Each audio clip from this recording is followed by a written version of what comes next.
Welcome to the T-Pac Arcade. Today's game is Cybernoid, the fighting machine, for the Nintendo Entertainment System. In this 1989 action shooter from Acclaim and Studio 12 Productions, space pirates have stolen some space valuables and your spaceship is gonna stop them.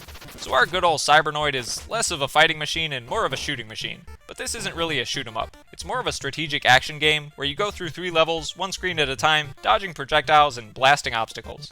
And space pirates. Assuming those blue flying faucet knobs and scuttle and muffin trains are space pirates, I can't really tell without the eye patches, peg legs, and scurvy. The navigation here is pretty interesting because gravity pulls you down whenever you aren't pressing up, so you've got to get used to regulating your height to weave through hazards, or bomb through hazards. In addition to your standard blaster, you've got an assortment of limited use secondary weapons. The bombs take out turrets and pink blocks in an arc, the seeker missiles steer themselves to blow up the nearest obstacle, the bouncers pinball around the screen to clear green bricks, the shield gives you temporary invincibility, and then there's, the genocide button.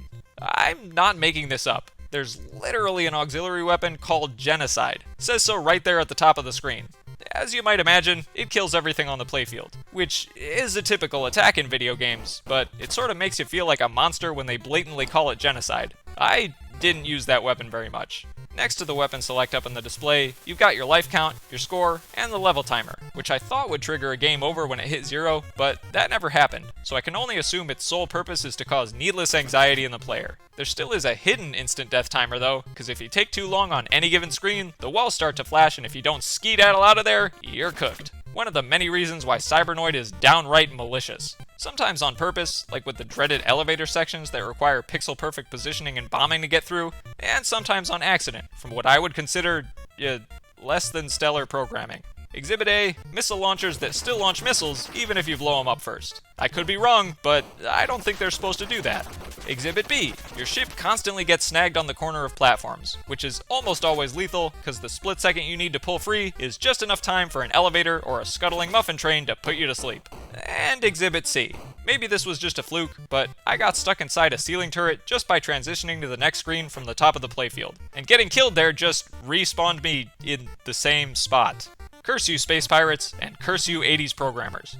I actually love the graphics in Cybernoid, even if they're kinda gross. I mean, an intergalactic adventure wouldn't really be complete without giant lumpy green organs shooting orange snot bubbles at you from their nasty tube orifices. Or biomechanical space station walls that definitely have bronchitis. The Cybernoid ship itself kinda looks like a blue motorcycle helmet for chipmunks though. Not that that's a bad thing, it's just the way it is. And the exploding debris animation is fantastic here, just like the audio effect that goes with it.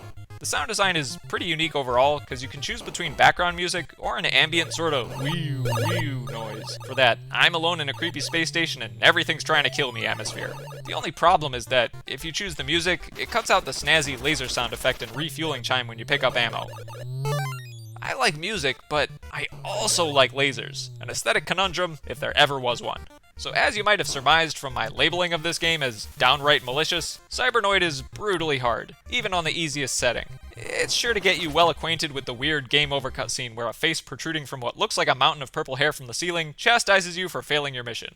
My only option for getting through the game, and avoiding the creepy purple mountain lady, was to give myself unlimited lives with save states, and even to bookmark my progress halfway through a screen in some dire cases. But on the bright side, tackling the game one screen at a time like that made the whole thing approachable and pretty fun, all things considered. I mean, I like shoot 'em ups, and I like action strategy games, so I had a good time here even if it required copious amounts of cheating. My favorite part of Cybernoid is the extra ship attachments that you can pick up. First is the butt gun, which shoots a gun from your butt.